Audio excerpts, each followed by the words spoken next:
मिस्र में लंबी बातचीत के बाद इजरायल और हमास के बीच युद्ध विराम के साथ कैदियों की रिहाई पर समझौता हो गया है। इससे गाजा में 2 साल से चल रहा युद्ध खत्म होने के करीब पहुंच गया है। युद्ध के संबंध में ये महत्वपूर्ण प्रगति है, फिर भी इस बात की कोई गारंटी नहीं है कि स्थायी रूप से शांति बहाल हो जाएगी। गाजा में युद्ध विराम और शांति की दिशा में इस हालिया प्रगति में अमेरिकी राष्ट्रपति डोनाल्ड ट्रंप के हस्तक्षेप ने अहम भूमिका अदा की है।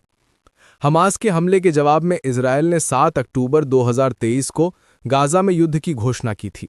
हमास के हमले में 1200 लोग मारे गए और 251 इजरायली नागरिकों को बंधक बना लिया गया था। इजरायली कार्रवाई में अब तक 18,000 बच्चों सहित 67,000 फिलिस्तीनी नागरिक मारे गए हैं। इस जंग ने गाजा के अधिकांश हिस्से को तबाह कर दिया है और वहां मानवीय संकट पैदा हो गया है। इजरायली प्रधानमंत्री नेतन्याहू पर पिछले शांति प्रयासों को कमजोर करने का आरोप लगाया गया था।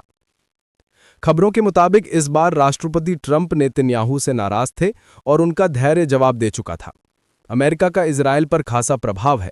इसे देखते हुए इजरायली प्रधानमंत्री के पास शांति प्रक्रिया में शामिल होने के अलावा कोई दूसरा विकल्प नहीं बचा था।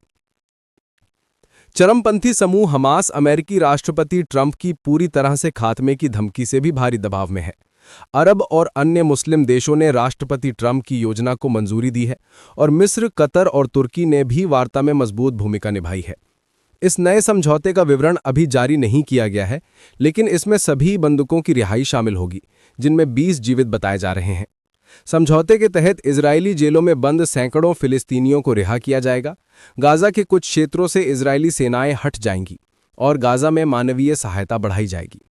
हालांकि ये पूरे यकीन के साथ नहीं कहा जा सकता कि गाजा शांति समझौता पूरा हो जाएगा, क्योंकि अभी भी अहम बिंदुओं पर बहुत काम किया जाना बाकी है।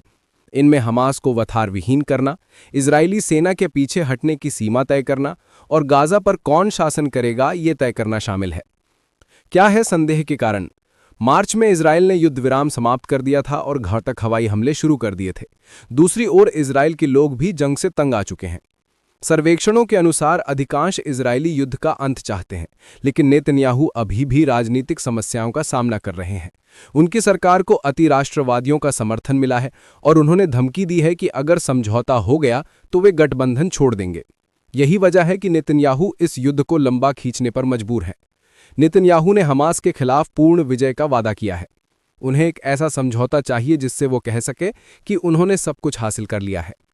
नेतन्याहू ने इस घोषणा को इजरायल के लिए राष्ट्रीय, नैतिक और कूटनीतिक जीत बताया, लेकिन उन्होंने अपने बयान में ये नहीं कहा कि युद्ध समाप्त हो गया है। वीडियो अच्छा लगा तो वीडियो को लाइक करें और चैनल को सब्सक्राइब करें। धन्यवाद।